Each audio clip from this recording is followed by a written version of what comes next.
Welcome to Waywut, your weekly verbal double take.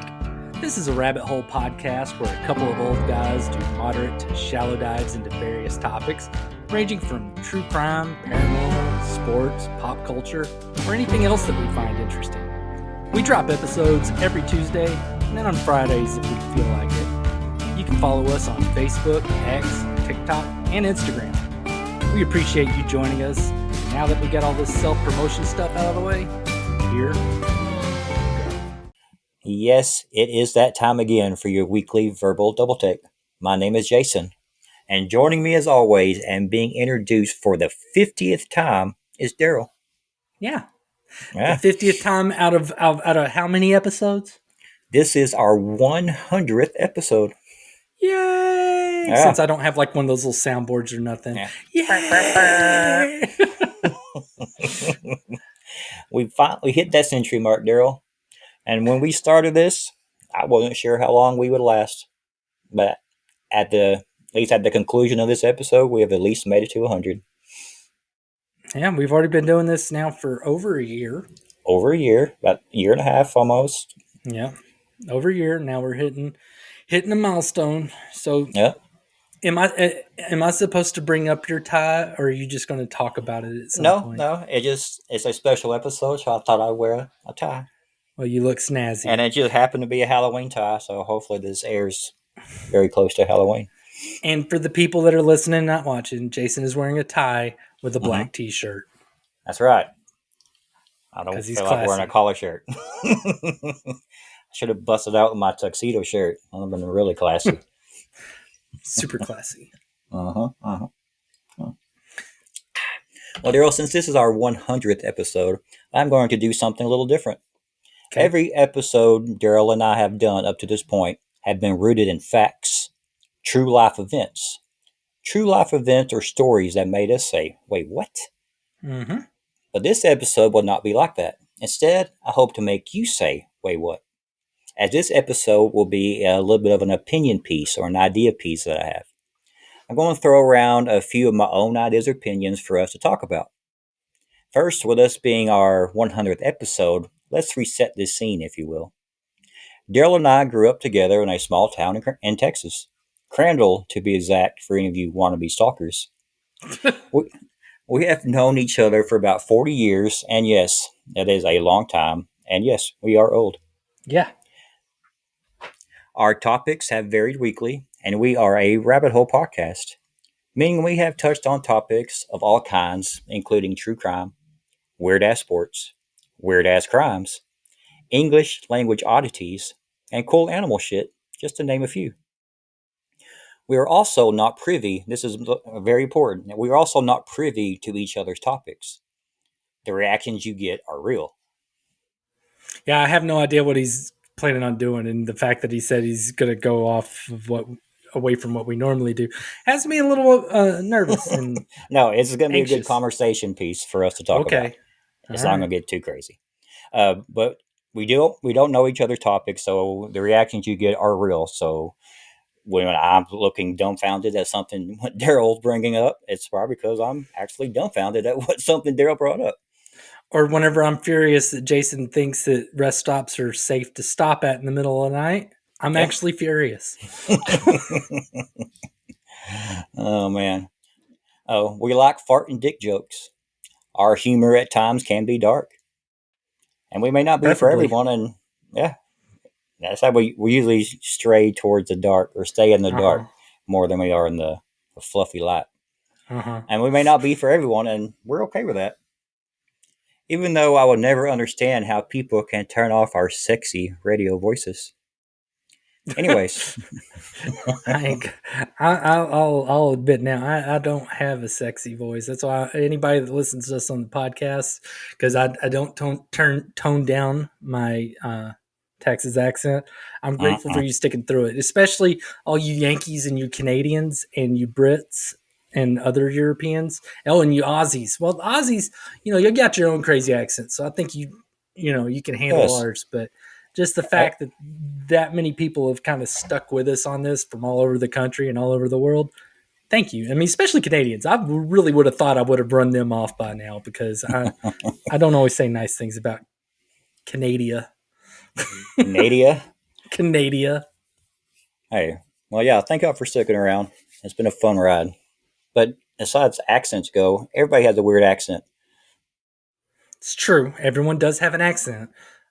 I think just some of them are a bit more jarring than others. See Texas, Australia. True. I think it's Okay. South Carolina. Theirs is pretty good. Anyway, Some that get made fun of more than others yeah, or get poked at rightfully more than so. others. Okay. Well, we definitely have that southern twang. Well, because we're from Texas and Hmm. we've lived here our entire lives. Well, anyway, tell a friend, tell an enemy. I don't really care. Just tell somebody. Now, I have an idea. This is where Okay. I'm. One of the things I'm going to talk about. Uh, would you believe COVID-19, or would you think COVID-19 changed a lot of things? Yes. Would you believe that it changed movie going? How it Yes, kind I of, know it has. yeah. Well, during COVID, the streaming service boomed. The time from releasing theaters, when a movie was released in theaters, to available on a streaming platform went from an average of 90 days to just 30 days. So, of course, the movie industry took a big hit, and they kind of still are. And why would somebody pay $20 for a movie ticket these days? And this past couple weekends ago, I went to a place called Cosm. It was pretty damn cool. It's a social setting, if you will, where they have this place set up where you can get your food, have your drinks. They had this whole movie experience based on this one movie where there's no other movie showing, there's no other distractions, there's not a snack bar, there's a bar, but there's no other distractions to make everything about this movie. The food they serve is coinciding with the movie. The drink they serve, it's coinciding with the movie. Everything is about the movie, and it made it a really cool experience. So I think AMC, Cinemark, uh, I don't know any of the other big ones. There's somebody already ahead of you on this. What In Vegas, they have the Sphere, and the Sphere, is is very a cool? sphere. Yeah. But what they've been doing, where they're making money, because like they have concerts there and stuff, but Mm-hmm. now they show the Wizard of Oz in there, and while you're in there, whenever the tornado's going and it's blowing on you, they expand everything where it's all around you. Yes, that's And like badass. they have like flying monkeys like flying over your head and all sorts of Is that the crazy one where stuff the like that. apples drop from the ceiling, or I they don't know if come? that happens, but I mean, I just know that they try to make it this huge experience. Now it does come with some drawbacks. I mean, like one, you're stuck like, oh my god, all over. But they Mm-hmm. also end up cutting out like 30 minutes out of the movie because whenever you're making it that interactive experience, it's not about watching the movie, it's about experiencing the movie. True. And so I see kind of where you're going with this, uh, but no, Well, because I already know how to fix it. the idea I had was the brick and mortar movie theaters right now, the way they're currently set up, it just doesn't work. Where the dinner that they try to serve you, it gets in the way of the movie. That you think it used to be cool to get your dinner served to you at a movie, but now I'm it's still kind cool of with a it. distraction. Well, you got waitresses and waiters walking around, taking people's order, people not getting their food, people constantly walking in front of you. Lights are always on to check on people's food, coming back with I mean, drinks. where do you go? Because you go to a bad place. Uh, it was in most theaters that Was served it Alamo dinners. Draft House? I've been to Alamo Draft House.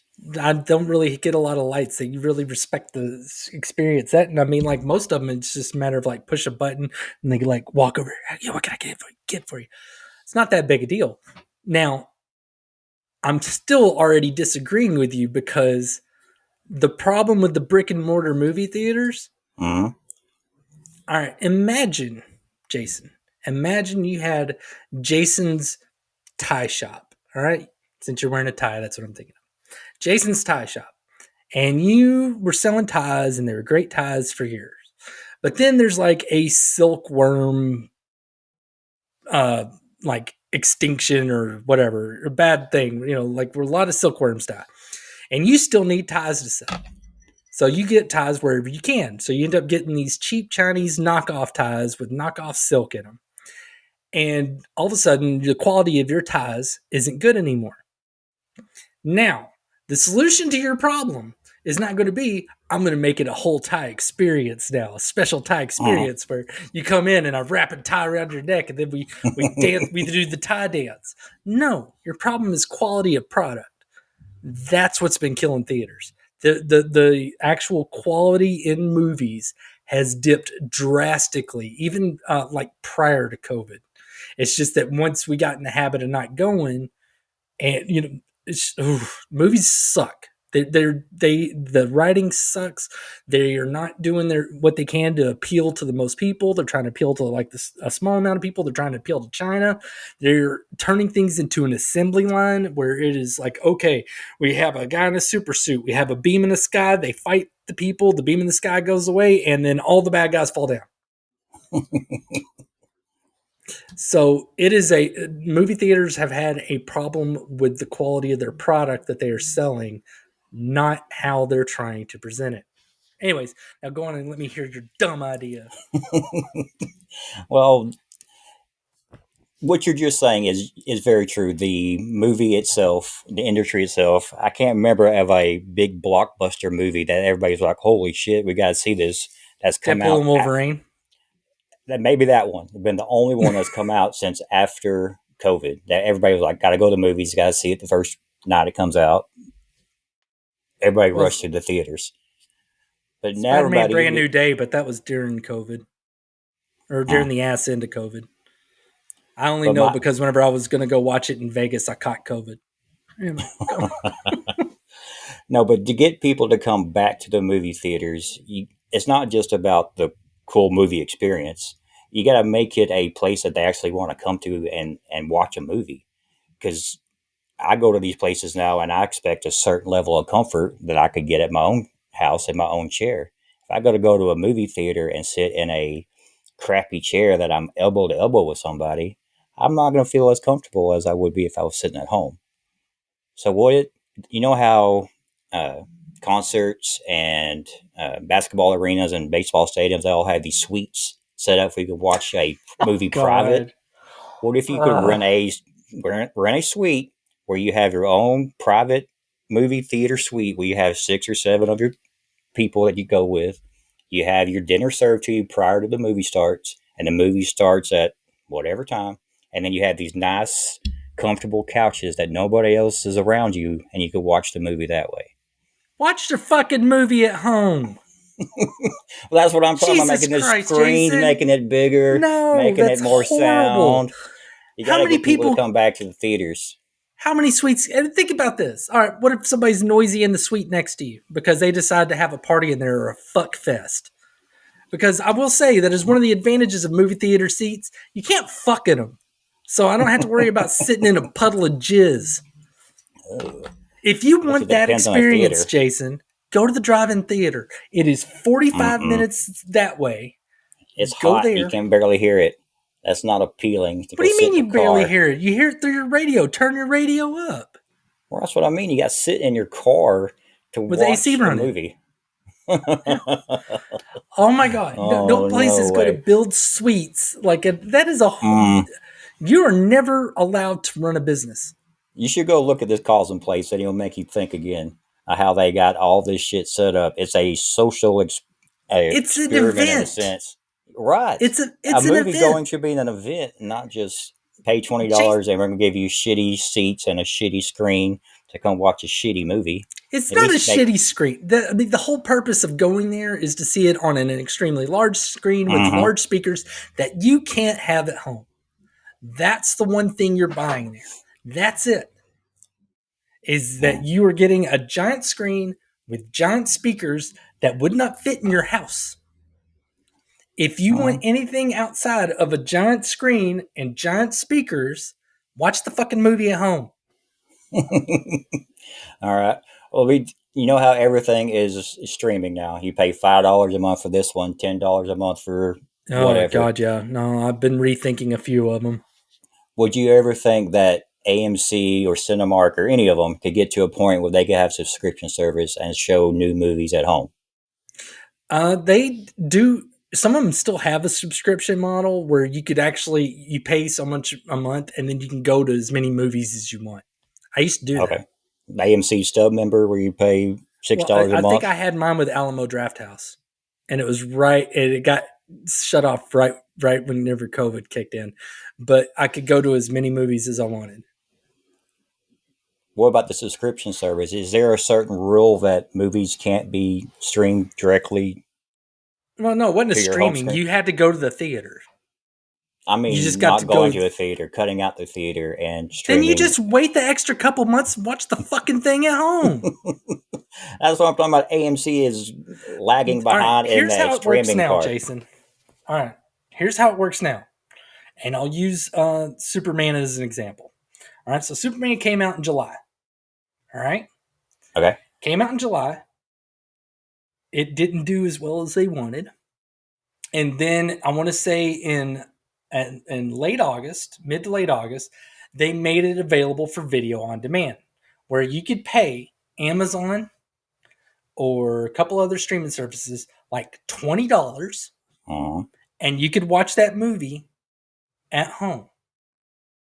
And it wasn't like available in like regular streaming where you're just like, okay, we don't want to watch and you cycle through.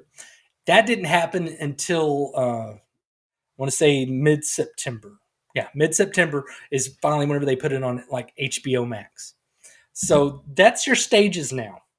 You have theatrical release, video on demand / dollar theater, even though dollar theaters don't cost $1 anymore. Video on demand, where you pay for the rental, streaming service.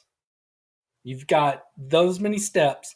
If you don't want to watch it on a theater, wait about a month, watch it on video on demand. If you don't want to pay $20, wait another month and wait for it to pop up on a streaming service. And that's what I'm talking about. AMC is getting gypped in all of this by people waiting those 30 days and not going to the movies and paying a streaming service the money instead of paying But the AMC. reason they're not going is because the movies suck ass. That's the problem. The movies suck ass. I mean, if Uh, you look at like let's see, like while Fantastic Four and all them weren't doing good, Jaws took the #1 spot because Jaws is a fucking good movie and people wanted to go watch Jaws, so they went to the theaters and they watched Jaws. Apparently, the K-pop Demon Hunter that made bank. They did like a special 1 day like sing along thing. People bought tickets and they went. Uh, Demon Slayer, an anime that is very very well loved. They put it in theaters for the through the Fathom events. Fucking made bank because it's good and people want to go see something that's good. Uh, that's the problem. If good things are in the movies, people will pay AMC to go watch it in their theaters. People will pay Cinemark, Alamo Drafthouse, Flix Brewhouse, whoever. They will pay them if they have something good to watch. That's why like so many of these places now are showing older movies. uh-huh. Like because used to like way back in the way before we were born, movie theaters would re-release movies all the time because you didn't have video rentals back then. Now people have streaming, but it's like, okay, I would love to see Goonies on the big screen. I want my kids to see Gremlins on the big screen. You go and see it. Like in I want to say October, we got tons of places showing Nightmare on Elm Street and things like I do that. I like it. would love to watch them on the big screen. I do like when they It's release older it's the movies. quality of the product. It's not the setting. It's the quality. If a movie is good enough, did you see Deadpool and Wolverine in theaters? No, God, good. You're such a fucking loser. That's why. no, I waited 30 days for it to come on streaming. Well, but I didn't want to wait that long, and I got one of the Wolverine popcorn buckets. Oh, I think you can see it. I think I do see it. Yeah. All So right. if you Well, have good movies, people will go to the movies. It's that simple. yeah. Okay. Well, let's take about the next idea I have. It's a pretty widely accepted idea. Okay. Um, would you think that the majority of the stuff we learned in school or in high school we use daily or we recall back to and have to use for some reason or another? No. What do you think I mean, I the remember one time when I actually had to use algebra in a real life situation, and I was stunned. I was like, "Holy crap!" But it only ever happened one time in the past 20. How long have we been in this? 27 years. Oh, it's been a minute. And with you having kids at all different levels now through school and helping them with their homework, would you also believe that their work is getting ridiculously harder and learning more at an earlier age than we did?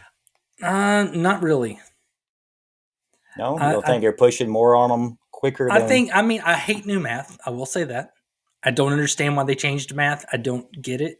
I don't want to get it. What math worked, it worked just fine. Uh-huh. They didn't need to change it, but I don't think that what they're doing is any more difficult than what we did at all. Really, I mean, they don't know how to write in cursive. Right. I don't have a problem with that because who actually? I don't write in cursive. Do you write in cursives? No, but apparently it helps you understand your letters better, and also helps you with like penmanship in the long run. So I'm not saying they can't learn it, but using it, nobody uses it. I don't think school's any harder than it was back then. I'm not going to say it's easier, but I don't think it's any harder. Well, do you remember our school putting so much pressure on the students, or at least the pressure we see from as a parent on the kids on the standardized testing? The No, that's because we got done before No Child Left Behind. Uh, we got done before that, and yeah, that kind of fucked with everything. Uh, and I mean, we still had some standardized testing, and they wanted us to do well on it, but it mm, was not all that they the taught. end all like it is kind of now. Yeah, and it has to be. I mean, they made it a requirement for the kids to graduate. They made Yeah, it requirements whenever it comes to funding. So it ended up taking the teachers in the schools and making them focus on teaching that test. exactly right. And that's what I wanted to talk about is the standardized testing. How you go, I don't know how long a school year is anymore. 9 months out of the year, Hmm. where they're harping on teaching you English, math, all this stuff is all based around this one stupid test that people voted on, or this board thought this would be the best thing to teach to students of our state. Well, it's because George Bush's wife was a teacher, and he's like, I'll listen to her. She got a good idea. We're gonna no child left behind. Everything's gonna be great. Everything's gonna be fantastic. And then it was not. No, I don't know. Most high school kids that I've talked to now can't formulate a thought. They have no idea what they're It's talking about. because you're being taught a test. You're not being taught to Right. think critically. Exactly why I wish they would somehow can change the school curriculum, standardized testing in a way where it actually makes the student smarter instead of Uh, a there, better test taker. there's efforts to do that. And it's efforts that some people don't agree with. So, part of what remember Donald Trump says he has every intention of doing is dismantling the Department of Education. Mm-hmm. Uh, the STAR test is a result from the Department of Education. Like I said, No Child Left Behind. That's what W put in, and that's whenever everybody's focus became on that because they wanted to get their funding and they needed the kids to graduate. So And it kind the of goes faster into, they throw that thing out the fucking window, the faster that states, I mean, and this is what he says that he wants is he wants states to designate their own curriculums. And mm-hmm, that's what it was like whenever we were kids. The standardized tests that we did back when we were kids were the Texas standardized test that was designed by Texas. And every other state had their own. mm-hmm. So I think that's what they're trying to get back to, and then hopefully they won't just teach the test, and it'll be a matter of getting an idea of where kids are rather than making it where it's like, okay, they have to score this much or you're going to lose money. Mm-hmm. No, I agree with that because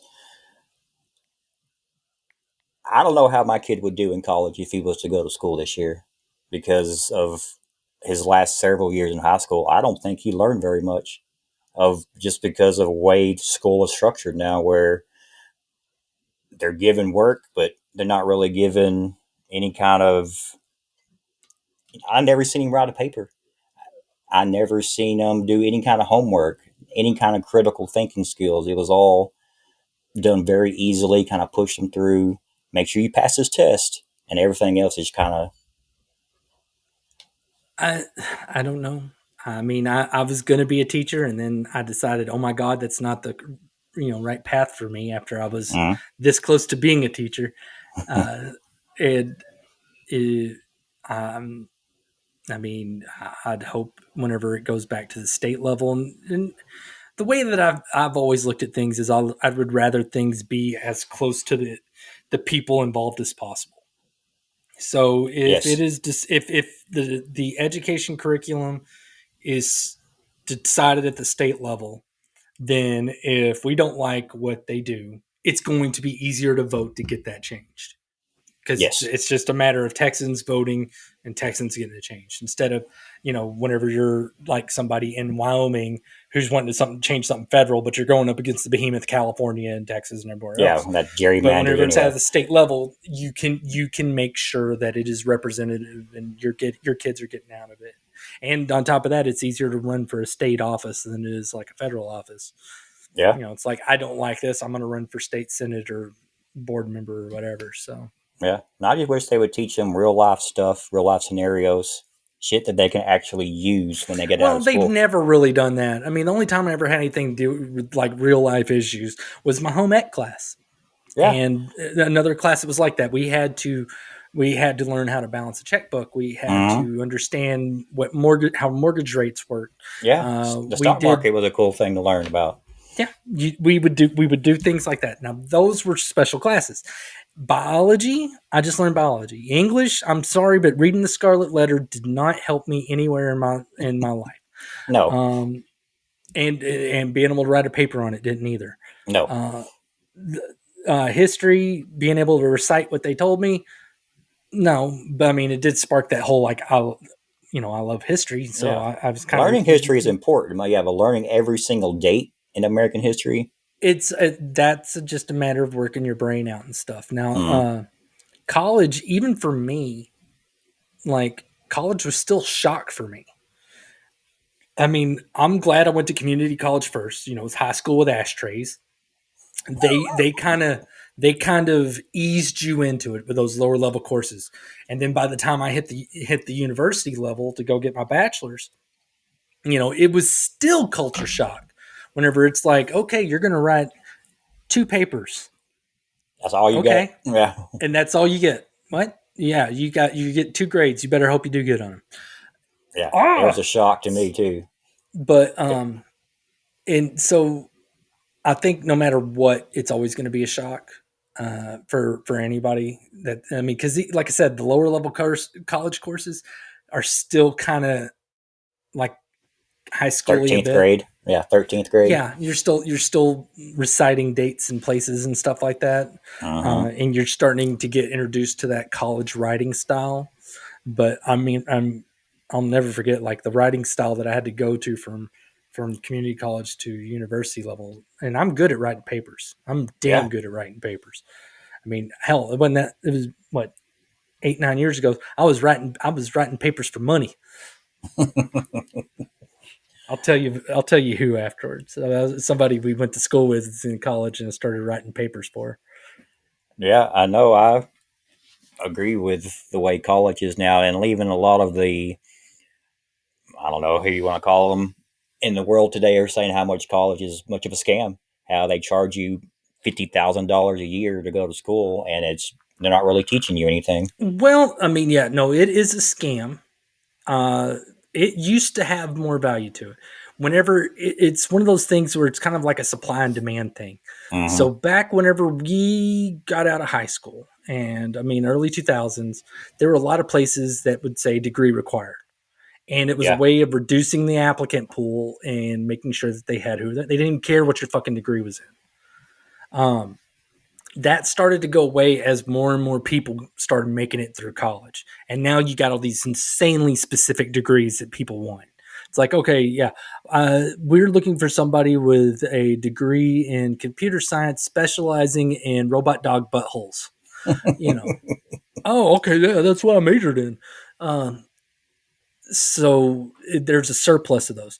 And it's kind of, like I said, supply and demand. So as the supply of college graduates got up, now we got all these trades that are in demand. And you've got a couple of boys that are working on those trades now. And I think that is brilliant. I think more kids need to understand that's a option. I don't know, which I've even told my youngest, I'm like, all right, you want to go to college, it's great, but you better you get 2 years of community college. If you don't have a plan for your bachelor's degree, I mean, like, this is what I'm going to major in. This is the job Mm-hmm. that I'm going to be getting.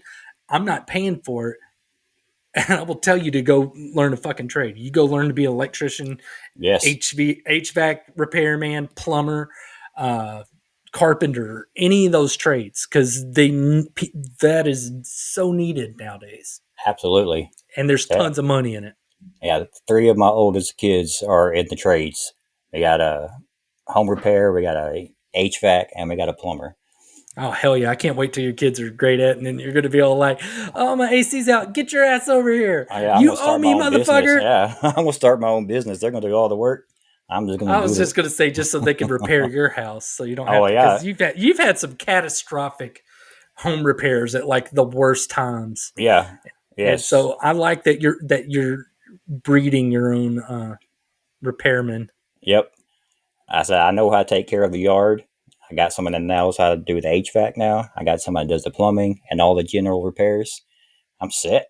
I just need someone that Yeah. knows how to do foundation. So maybe I could No push wonder you in. don't need to retire anywhere. So you just stay at home and get taken care of. Yeah. You just need your daughter now to like go to culinary school so she can cook for y'all. Oh, she's gonna go to boarding school. That's probably where she's gonna be going. Oh, that's gonna be nice, but whatever. I'm just playing. She can make mommy and daddy lots of money one day. Only she's better. All right. I'm going to end on this one. This one could be a very long topic, but I'm going to leave it very, very simplistic. I just want you to guess what I'm talking about. All right. Oh boy. I'm All going to give you right. some definitions here. All right. Gang mentality refers to individuals in a group that adopt behaviors, attitudes, or beliefs that they might not otherwise exhibit on their own. It's often driven by a strong desire for acceptance, loyalty, and identity within the group. Here are some key characteristics of gang mentality. Groupthink. Members suppress dissenting opinions to maintain harmony or loyalty. Peer pressure. Individuals conform to group norms even if those norms involve risky or harmful behavior. Loss of individuality. Personal values and moral judgments may be overridden by the group's influence. Us versus them mindset. The group may develop hostility toward outsiders or rival groups. Escalation of behavior. Actions can become more extreme or violent due to reinforcement from the group. Now, can you guess what I'm referring to? High school. No. I know what you're talking about. You're talking about politics. Yeah, the two-party system. I Do was you? just hoping to talk about high school instead, but okay. Oh, no. Well, that's a whole different thing in itself. Do you think there would be any time that we as a nation could get away from the two-party system? No, I don't think so either. It's too it's rooted. entrenched. It's Yeah. been entrenched in, um, and also it's we're not set up in a way that would encourage multiple parties. If you look at like England when it comes to their parliamentary system, so you have like, say you got 100,000 people somewhere, Uh, and 80% of them vote for Party A, and 15% vote for party B, and so on and so on to add up to 100%. Uh-huh. Well, then 80% of those seats are going to be occupied by that, and so on and so forth. They're trying to make sure that they get the Everybody's representation. represented. Yeah, so like if Texas, you know what? I forget how many reps we have. I think it's like 16 or 18 or I don't know. I don't follow the shit. But instead of it being like districts necessarily, it would be okay. So all Texas votes, and like 60% of Texas is Republican, 40% is Democrat, uh, or well, 30% is Democrat, and then 10% is Libertarian or something. And then it would be like, okay, let's divvy up the seats in Congress. We've got, 6 of these, 4 of these, one of those, whatever. So Uh-huh. that is one way that you can get away from a two-party system. But I mean, they are entrenched. They are money-making organizations. Yeah. They make a lot of money. They help other people make a lot of money. So, yeah, it's not going away. Now, and the way the world is now, when I see somebody on the news or on social media, the first thing when they're speaking, instead of actually listening to their words now, is I see if they're a Democratic Republican. And that shouldn't be that way right now. And even though I still listen to their words and whatever, but I take more notice if they're a Democrat or Republican now than I ever should have, instead of listening to what they actually say. A lot of people will tune that shit out if they know you're a Republican or if they know you're a Democrat before you even start talking. They don't even want to hear what you say just because they know you have a D or an R in front of your name. I mean, I think that's just a matter of like personal entrenchment because like I'll listen. Now, granted, there are certain people after I listen to them once or twice, I'm like, I never want to hear that motherfucker speak again. Because it's like, oh my god, they said something that I just think is just so outrageous or so stupid. I never want to hear them talk. Uh-huh. Um, and there's some people that I'll sit there and hear, and I won't know what they are, and I'm just like, oh Yeah. wow, that sounds reasonable.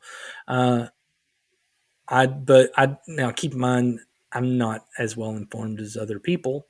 Uh, I try to avoid a lot of that stuff. I don't want to know that much because I know I'll just get pissed off. I used to Uh-huh. be super into politics in my 20s, and I don't want to be like that Now, anymore. now, when you see Uh, people on the news protesting and stuff now, and you watch people interview these protesters, most of the time they don't even know what they're protesting. They're just told to go protest because he's the bad guy. They don't even know what they're uh, protesting. uh, maybe, yeah, some of that. I've there's crowd. You can buy crowds now, Mm-hmm. paid protesters. So that's the reason why some of them don't know. I mean, there's like places online, like it's like, all right, look, I need 100 people, then meet up here, and they pay people to go there. So that's why some of them won't know what the heck's going on. Now, I'm not saying that's what all protesters are doing, but that is how they fill in the ranks at some whenever they want to get the visual of more people that are protesting than what they Yeah, actually have. Um, kind of like extras so for a I movie. think I think that's any of the ones that you may hear that don't know what they're protesting are people that were paid or just like go with somebody else or Yeah, or doing go it with the because it's flow. Yeah. the end thing. But I do think most people that actually do go out and protest are there because they feel a certain way about something. I know me. I've never gone out and protested a thing in my entire Uh-uh. life. There are things I definitely disagree with, but I don't feel like going anywhere and protesting something. So I know that people that go out and like protest that aren't paid for it, that I don't know them, but I mean, I know that they obviously feel strongly about it because they could be at home and they're not. Yeah, look at the And I sign know they I'd rather made. be at home. This couch is wonderful. So Man, look at the sign they made. Look how great it looks. Just put a lot uh, of time on it. some of those get paid for too. Yeah, they look too professionally done. Yeah. Unless Office Depot won't print the poster board for you. Uh, You hear about that too? I did, but then like I also heard the response from the attorney general on it, and Pam Bondi's a fucking idiot. I will. I know. I try not to say too many political things on here, but like there are certain people that I think are idiots. Dan Patrick, Lieutenant Governor of Texas, he's a fucking idiot. Pam Bondi, Attorney General of the United States, she's a fucking idiot. I cannot stand her. Yeah, she needed to put her foot in her mouth a couple of But times just to already. even things out, I think Jasmine Crockett's a fucking idiot too. Oh, don't even get me started on that lady. Holy crap. And Ilhan Omar is also an idiot. So there's plenty of idiots. I'm not just saying that there's only idiots on one side. I divvied it up. There were two idiots on each side, and I can't stand any of those four people. There's Fucking hate equal them all. idiots to go Yeah. around. I would just hope that one day we could get to a two-party, or not a two-party system, but a system where people actually listen to the politician and not have to care about if he's a Republican or Democrat. Just actually listen to his policies and what he's trying to change, and then make a What decision based on that instead what kind of of fucking hippie utopia do you think that we're ever going to build? Are you fucking retarded? one We day. live in the age of TikTok. Unless that motherfucker can say it in 15 seconds. And while there's like Subway Surfer going underneath it and there's doing a fun fucking dance, that isn't even ever close to going to happen. Two, It could. you would Have you have to. seen? Oh God, what's the name of that damn movie? Idiocracy. Yes, I've seen Idiocracy, and everybody was an idiot. I get it; it was funny, but I mean, what you're talking about, you would have to make sure that whatever family biases, like whatever you're raised around. There are some people that are like entrenched, raised up. I'm Bible beaten Republican, red blood American, blah blah blah, and then you also got people raised by that same family, like fuck you, Dad, Democrats for life, and so people's personal experiences are gonna involve in that, and it can either put them in a position where they're like, oh, I do want to hear everybody's ideas and make an educated decision, and then there's other people that they grew up hating that and they're going to hate that for the rest of their lives, and No, then there's I people agree. that just don't give a shit. It's So too entrenched into our history for it to I ever go away. well, not just that, but I think any kind of utopic outlook on, like, I just wish everybody would Just get get along, along. hold hands, and suck each other's dicks every now and then. I mean, it's unrealistic. And I'm sorry, Jason, you're never going to have that. Maybe if they reboot your simulation that you're living Ooh. in now, it'll happen just like that. But you remember what they said happened in the Matrix when it was too good? Everybody just started dying off because they couldn't believe it. So it has to be kind of shitty for us. Okay. I'll do a reboot. I need to do it without any back pain. That'd be nice. I don't Good know. luck. I just wanted people to listen to people's actual policies and their actual words instead of just automatically tuning them out because of who they represent. And that goes on a lot. People are tribal. We're tribal. It's what we are. I mean, cliques in high school, Yeah, families. okay. You get end up with like actual family feuds. You get tribes within a family where there's like, oh, I'm on Uncle Bob's side. No, I like Uncle Jim. No, fuck you. Whatever. We are tribal. We like being on a side. It's just how we're built, That's and kind of true, but it's part of, like, and this is going to sound like an oxymoron, but it's also because we're individualistic. If we could all just fall under one big human race tribe, no, that's just a big blob of nothing. We like being a bit of an individual. There are some people that are hell bent on being the underdog, and so they will pick the smaller tribe. Some people are just like, I will be a tribe of one. Fuck all of you. Um, yeah. we're just not built that way. No, I thought about bringing that up too about the whole tribal one. If we could all just get rid of everything and just see that for one, we're just Americans. Say, start with that. If we could just see that we're Americans first, and then everything else have that commonality with somebody, at least you can start from there instead of thinking you're so different from everybody. That's so gay. You're so gay. It's wishful thinking. That's for damn sure. Yeah, I mean, that's just how people work, man. I mean, and it's not just how people work; it's how the world works. I mean, animals too. You're it's all about competition. Just doing what you can to survive and fuck as much the stuff as you can. Our whole purpose here is to eat more and fuck more than everybody else. That's it. I mean, that when you narrow people down to the base core, and it's never like, okay, all right, lions, we're all gonna fuck the same amount of other lionesses so that we have an equal number of babies, so it's fair. Mm-hmm. No, I mean everybody. I mean, base instinct. It is. I am going to eat all my food. I'm going to eat some of your food if I can. Then I'm going to fuck my girl, and then I'm going to fuck your girl. And then if you keep looking at me, I'll fuck you too.